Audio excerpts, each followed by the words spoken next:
Assalamualaikum warahmatullahi wabarakatuh. Kita kembali lagi di perkuliahan riset operasi.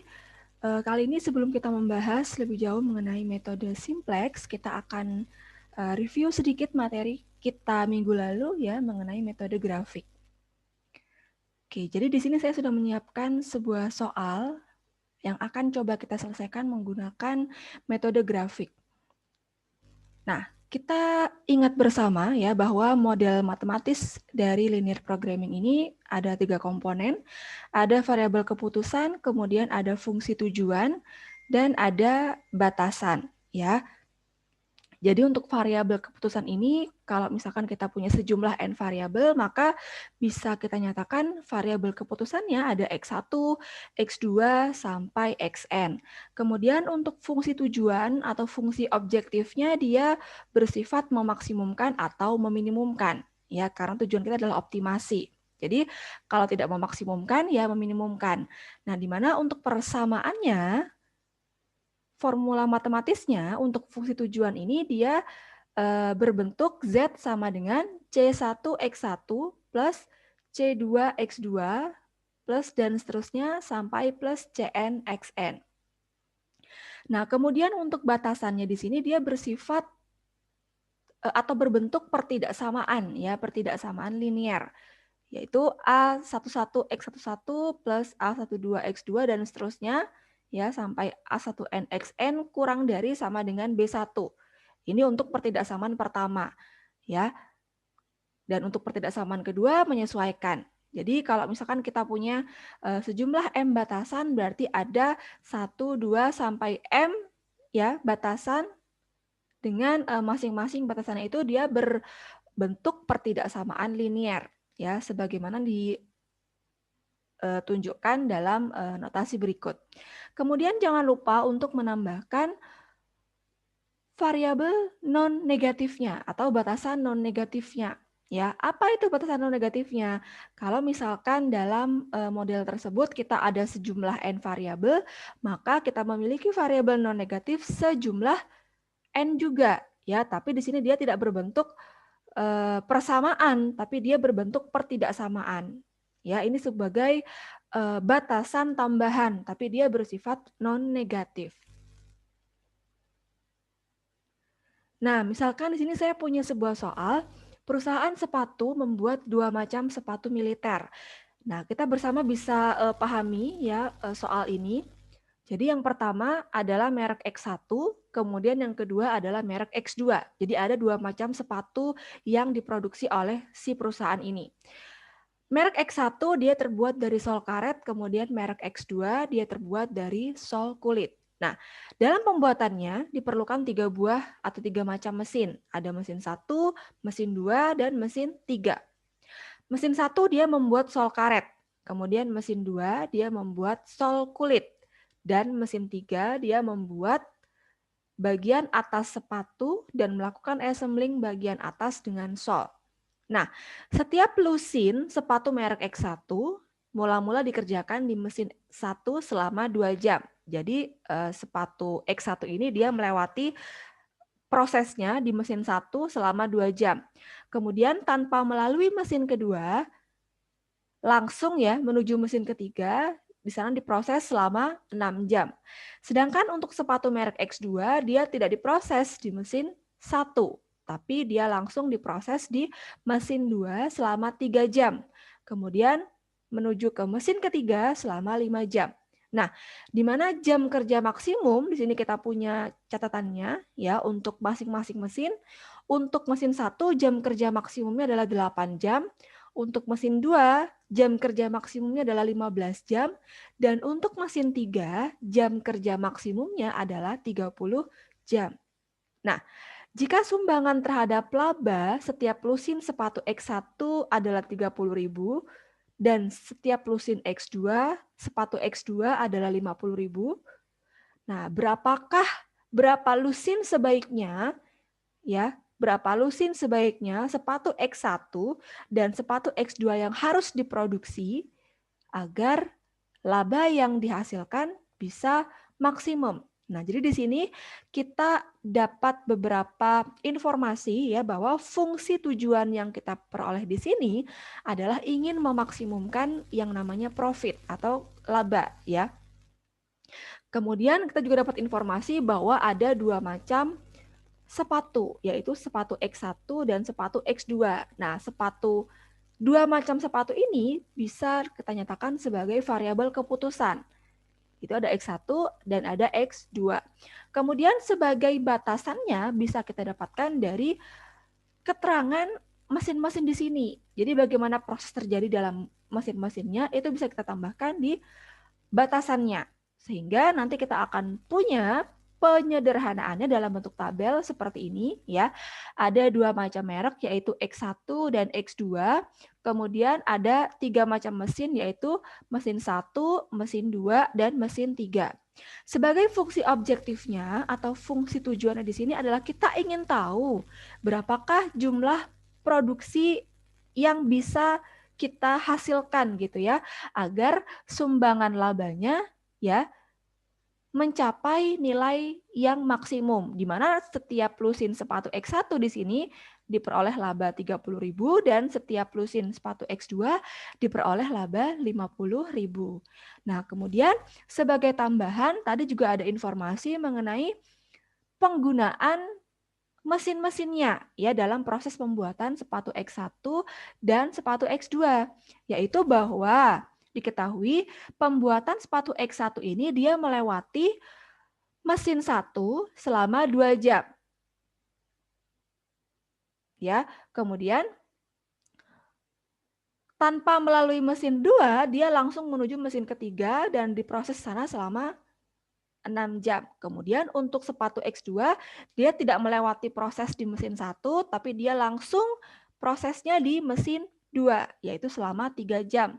Kemudian untuk mesin ketiga, sepatu X2 ini diproses selama 5 jam. Nah, tadi juga ada keterangan mengenai kapasitas maksimum ya, jam bekerja maksimum dari masing-masing mesin ya. Jadi kalau mesin 1 dia hanya bisa bekerja selama 8 jam. Jadi mesin satu tadi kan dia diproses oleh sepatu X1 ya. Dia menjadi tempat proses dari sepatu X1 yaitu selama 2 jam. Ya, dengan kapasitas maksimum ya, jam kerja maksimum dari mesin 1 ini dia selama 8 jam. Kemudian mesin 2 tadi dia dipakai oleh oleh sepatu X2 selama 3 jam, di mana jam kerja maksimum dari mesin 2 adalah 15 jam. Kemudian yang terakhir mesin 3 dia digunakan oleh baik sepatu X1 dan sepatu X2 selama masing-masing 6 jam dan 5 jam. Dengan jam kerja maksimum dari mesin 3 adalah 30 jam. Ya, jadi kita sekarang bisa memodelkan ya dari penyederhanaan dari bentuk tabel ini, kemudian kita modelkan ya menjadi seperti ini. Ya, jadi fungsi objektif yang kita dapatkan adalah Z sama dengan 3X1 plus 5X2. Ini dalam 10.000 ya. Nah, kita akan mencari tahu nih berapa nilai X1 yang maksimum dan X2 yang maksimum. Di mana batasan yang kita dapatkan, kalau kita lihat dari tabel sebelumnya ya, untuk mesin pertama, ya 2X1 plus 0X2, kemudian ini jam kerja maksimum berarti kurang dari sama dengan 8. Ya, tidak boleh melebihi 8. Berarti kita tuliskan di sini 2X1 kurang dari sama dengan 8.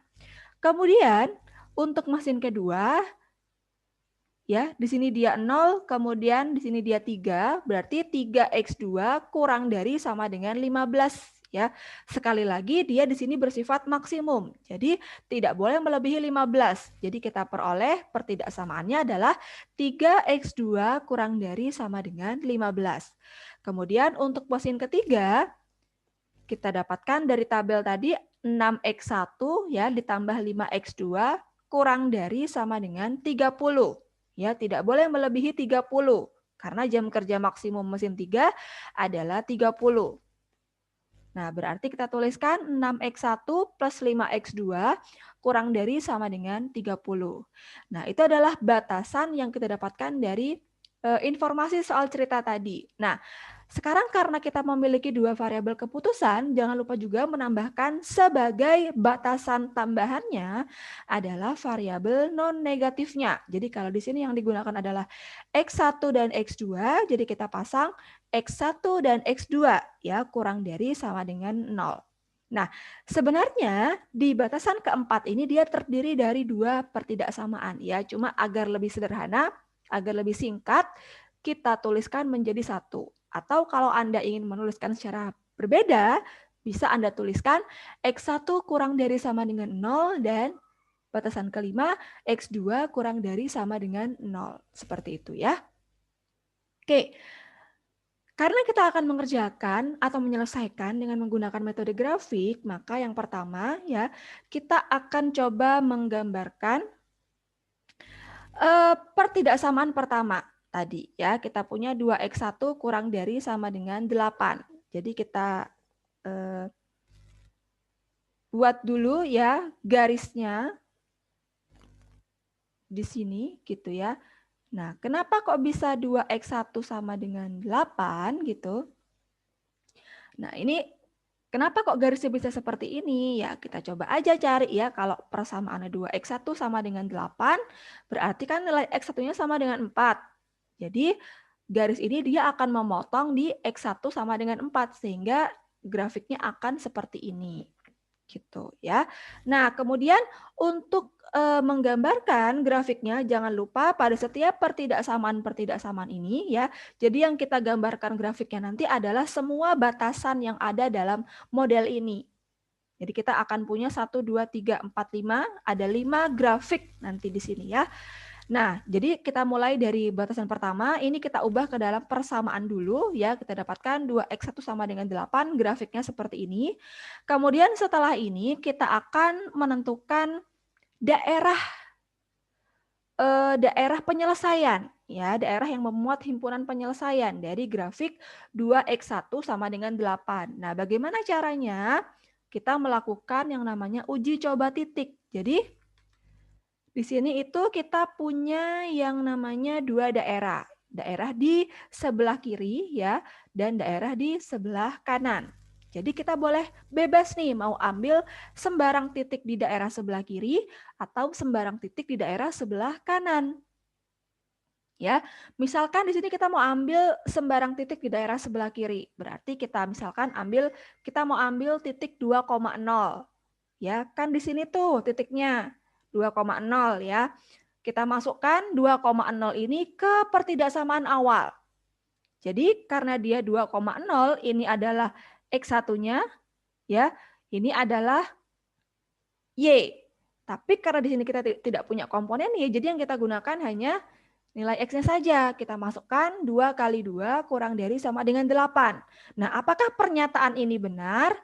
Ya, kita peroleh pernyataannya adalah 4 kurang dari sama dengan 8. Yang mana statement ini dia bernilai benar. Sehingga karena dia bernilai benar, yang kita arsir adalah daerah yang memuat titik uji tersebut. Jadi yang kita arsir adalah daerah yang sebelah sini. Jadi daerah ini kita namakan sebagai daerah penyelesaian, yaitu daerah yang memuat himpunan penyelesaian. Nah, seperti ini gambarnya. Apakah hanya mentok sampai garis ini aja atau mentok sampai garis ini aja? Tidak, ya. Jadi grafik ini ya, garis 2x 1 sama dengan 8 ini dia bisa diperpanjang ke atas terus ya, atau ke bawah terus seperti itu. Ya. Jadi ini adalah daerah penyelesaian untuk 2x1 sama dengan 8. Selanjutnya kita akan menggambarkan grafik 3x2 kurang dari sama dengan 15. Tapi di sini karena kita mau menggambarkan grafiknya, kita buat menjadi persamaan terlebih dahulu. Ya, kita masukkan, kita dapatkan X2-nya sama dengan 5. Jadi 3x2 sama dengan 15 ini adalah sebuah grafik, sebuah garis yang memotong sumbu Y di titik Y sama dengan 5. Ya, di titik ini dia memotong. Ya, ada garisnya memotong sumbu Y di nilai Y sama dengan 5. Nah, kemudian sama seperti sebelumnya, kita dapat yang namanya dua daerah. Daerah di atas garis Y sama dengan 5 dan daerah di bawah garis Y sama dengan 5. Atau dengan kata lain, ada daerah di atas grafik 3x2 sama dengan 15 dan ada daerah di bawah 3x2 sama dengan 15. Kita punya dua daerah nih. Nah, habis ini kita lakukan lagi yang namanya uji coba titik. Jadi misal, kita mau ambil titik, sembarang titik di daerah yang di bawah grafik 3x2 sama dengan 15. Misal kita mau ambil lagi titik tadi yang kita gunakan, yaitu titik 2,0. Kita mau uji coba titiknya. Kita masukkan ke pertidaksamaan awal. Mau kita uji coba. Nah, ternyata diperoleh statementnya adalah hasilnya 6 kurang dari sama dengan 15. Yang mana pernyataan ini dia bersifat true atau benar, sehingga daerah ya di bawah garis atau grafik 3x2 sama dengan 15 ini dia merupakan daerah penyelesaian untuk pertidaksamaan ini ya, pertidaksamaan 3x2 kurang dari sama dengan 15. Atau secara lebih baik bisa kita gambarkan seperti ini ya. Apakah hanya mentok sampai sini garis ini dan garis ini saja? Tidak ya. Jadi grafik 3x2 sama dengan 15 ini dia memanjang ya dari kiri sana sampai ke kanan sana. Kayak gitu ya. Nah, kemudian yang terakhir. Nah, kita mau menggambarkan pertidaksamaan ketiga atau batasan ketiga ya, di mana batasan ketiga tadi adalah 6x1 plus 5x2 kurang dari sama dengan 30. Tapi di sini karena kita mau menggambarkan grafiknya, kita buat dia menjadi sama dengan dulu, menjadi persamaan dulu ya. Nah, gimana caranya? Kita potongkan persamaan ini dengan sumbu X dan sumbu Y. Jadi kita mencari perpotongannya. Ya, kalau kita mau menggambarkan sebuah persamaan linear, kita cari perpotongannya ya dengan sumbu X atau dengan sumbu Y. Nah, misalkan kita mau cari perpotongannya dengan sumbu X ya, berarti kalau kita mau memotong di sumbu X, nilai Y-nya adalah sama dengan 0. Jadi kita masukkan ke persamaan ini ya, kita masukkan nilai Y-nya sama dengan 0. Kita peroleh nilai X1 sama dengan 5. Diperoleh dari mana? Ya 6X1 sama dengan 30 ya, sehingga X1 sama dengan 5. Kemudian dengan cara yang sama, kita cari perpotongannya dengan sumbu Y. Berarti kalau perpotongan dengan sumbu Y, nilai X-nya pasti 0. Ya, kita masukkan X sama dengan 0, kita peroleh 5X2 sama dengan 30, sehingga X2 sama dengan 6. Nah, dari sini bisa kita gambarkan grafiknya bahwa persamaan ini ya, dia melewati atau memotong sumbu X di X sama dengan 5 dan sumbu Y memotong sumbu Y di Y sama dengan 6. Kemudian kita hubungkan kedua titik itu. Ya, jadi untuk persamaan ini dia punya yang namanya grafik ya, memanjang ya dari sana sampai sana. Ya, cuma kita cut di sini dia sampai sini aja biar nggak terlalu panjang. Nah, kemudian selanjutnya adalah ya kita mau menguji ya titik ya. Kita tadi punya dua daerah ya, ada di daerah satu di sini ya, kemudian daerah 2 di sebelah kanan grafik. Kita punya dua daerah. Jadi langkah berikutnya adalah kita mau mencari tahu kalau pertidaksamaan 6x1 plus 5x2 kurang dari sama dengan 30 itu daerah penyelesaian apa di sebelah kiri atau di sebelah kanan. Ya, kita menggunakan yang namanya uji coba titik. Jadi misalkan kita ambil yang serupa nih. Titiknya seperti tadi yaitu 2,0. Ya, kita masukkan ke pertidaksamaan ini. Kita dapatkan statementnya adalah 12 kurang dari sama dengan 30. Jadi ketika kita ambil sembarang titik di sini, ya ternyata dia statementnya bernilai true atau benar. Artinya dalam hal ini yang diarsir adalah di bagian sebelah kiri dari grafik 6x1 plus 5x2 sama dengan 30. Seperti itu ya. Oke, jadi yang diarsir di sebelah sini ya. Kemudian berikutnya jangan lupa kita tambahkan juga, kita analisis juga untuk variabel non-negatifnya. Nah, di sini kita punya dua variabel non-negatifnya. Jadi karena kita punya dua variabel keputusan, yaitu X1 dan X2, kita tetapkan dua variabel keputusan ini dia dengan tanda pertidaksamaan kurang dari sama dengan, ya, kemudian 0. Jadi X1-nya kurang dari sama dengan 0, kemudian X2-nya kurang dari sama dengan 0. Oh, sorry, maaf. Ini kebalik ya. Jadi harusnya X1 dia lebih besar ya, sama dengan 0 ya. Kemudian X2 dia juga lebih besar sama dengan 0. Jadi variabel non-negatif ini dia harus bersifat positif. Dengan demikian, pertidaksamaannya adalah X1 lebih besar sama dengan 0 dan X2 lebih besar sama dengan 0. Oke, kita mungkin balik dulu kali ya ke model yang awal. Nah, oke. Jadi ini ya, batasan keempat, tanda pertidaksamaannya seharusnya adalah lebih besar sama dengan 0. Oke, saya keliru tadi ya. Oke, kita balik lagi ke yang terakhir tadi. Oke, jadi karena dua variabel keputusan ini dia bersifat non-negatif, maka tanda pertidaksamaannya harus lebih besar sama dengan, ya. Lebih besar sama dengan apa? Ya, lebih besar sama dengan 0. Jadi kalau kita gambarkan, ya dia merupakan sumbu X dan sumbu Y-nya. Dimana kalau pertidaksamaannya seperti ini, berarti yang kita arsir daerahnya adalah di atas sumbu X. Ya, jadi ini adalah daerah penyelesaian untuk pertidaksamaan X1 lebih besar ya, X1 lebih besar sama dengan 0, kemudian begitu juga untuk nilai X2 lebih besar sama dengan 0 ya, berarti daerah penyelesaiannya dia terletak di bagian kanan dari sumbu X2 atau sumbu Y-nya yang dalam hal ini adalah X2 ini. Ya. Jadi saya ulangi, dari X1 lebih besar sama dengan 0 itu kita punya sumbu X1 di sini, ya, ada dua daerah, daerah di atas sumbu X1, daerah yang positif ya. Kemudian daerah di bawah sumbu X1 adalah daerah yang negatif.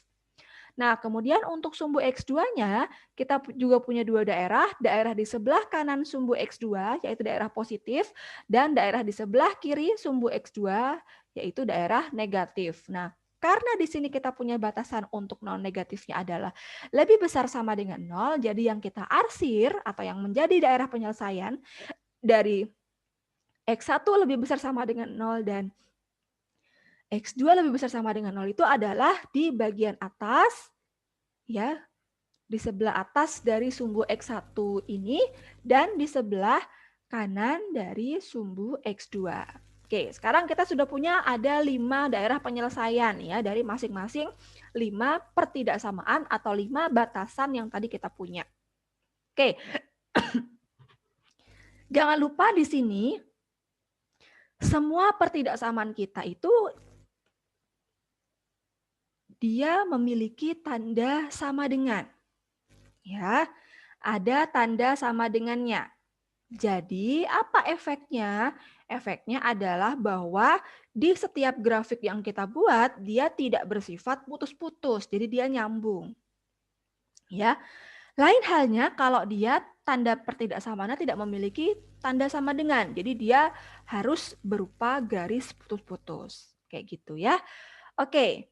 Next, nah jadi kita cari nih perpotongan daerah, perpotongan area dari kelima area yang kita dapatkan ini.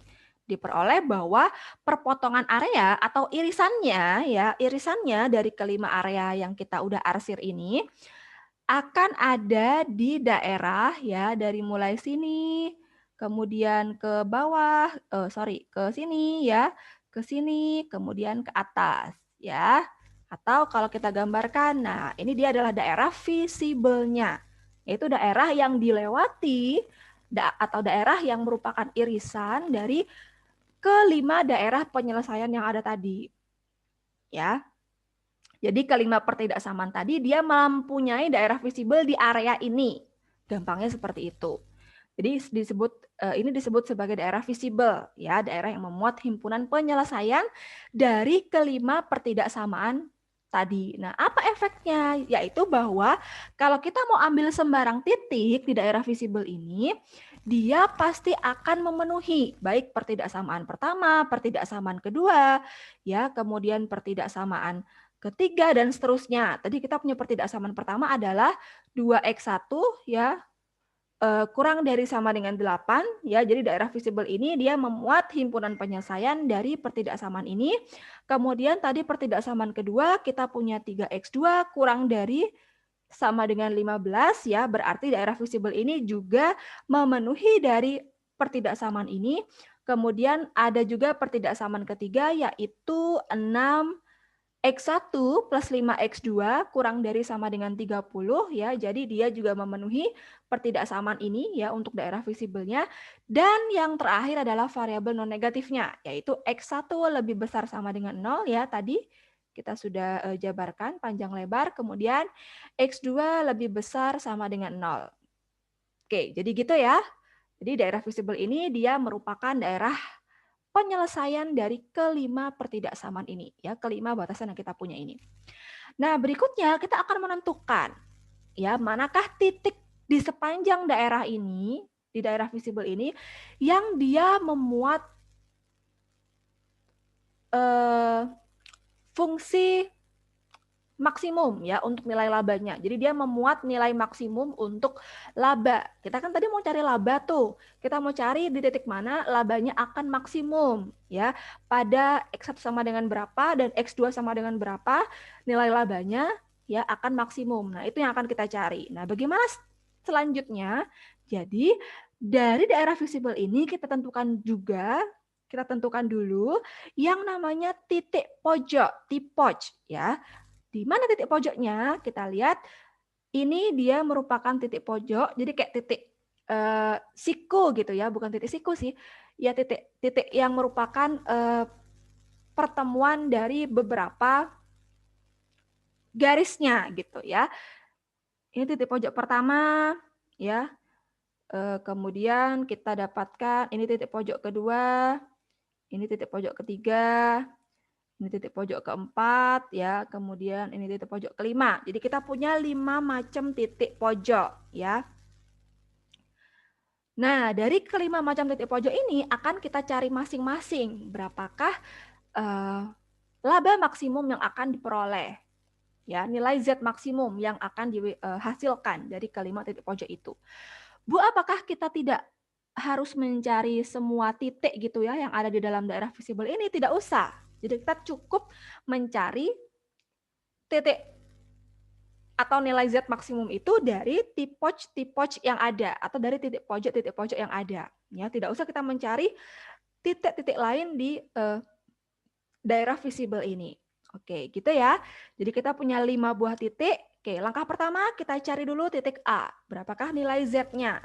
Nah, tadi kita punya nilai fungsi Z-nya adalah Z sama dengan 3X plus, oke, kita balik dulu ya. Tadi kita punya fungsi Z-nya adalah Z sama dengan 3X1 plus 5X2. Set. Nah, ini kita pindah ya ke belakang. Tadi kita mau mencari nilai Z maksimumnya. Oke, kita punya titik A di sini, ya, di sini.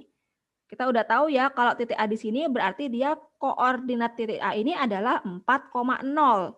Ya, jadi titik A ini dia koordinatnya adalah 4,0. Oke, jadi nilai Z yang dihasilkan kita masukkan aja 4,0 ini ke fungsi Z-nya, yaitu 3 kali 4 plus kemudian karena tadi kita punya Z-nya itu adalah 3X plus 5Y, ya, Z sama dengan 3X plus 5Y. Kita taruh di sini, dia kan 5 kali 0 atau sama dengan 0, ya, atau sama dengan kita dapatkan hasilnya adalah 12. Jadi di titik ini atau pada koordinat 4,0 ini nilai Z yang dihasilkan adalah 12. Kemudian berikutnya kita cari, nah, di titik B sini, ya, ini adalah B. Nggak ada B-nya, ya. Nah, ini adalah B. Nah, Di titik B ini, di perpotongan garis hijau dan garis biru ini merupakan titik B. Ya. Nah, bagaimana cara kita mencari? Ini kan nggak tepat nih di sumbu X atau sumbu Y-nya. Jadi, caranya itu adalah kita harus mencari perpotongan dari pertidaksamaan ini dan pertidaksamaan ini. Ya, jadi gimana caranya? Ya, kita cari aja perpotongannya, yaitu dengan memotongkan kedua buah garis tersebut ya. Kita ubah dulu ke dalam persamaan. Jadi kita punya 2x1 ya sama dengan 8. Kemudian kita punya juga yang kedua ada 6x1 kemudian ditambah 5x2 gitu ya. Sama dengan berapa tuh? 30 ya. Nah, jadi kita selesaikan dulu kedua persamaan ini ya. Itu namanya kita mencari perpotongannya. Jadi perpotongan kedua garis itu bisa kita peroleh dari ya kita mencari penyelesaian ya dari kedua persamaan itu. Nah, pakai apa? Bisa pakai eliminasi, substitusi atau gabungan. Nanti akan diperoleh X1, X2-nya adalah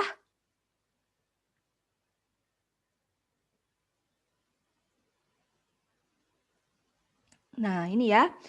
X1-nya 4 sudah jelas karena dia ada di X ini ya.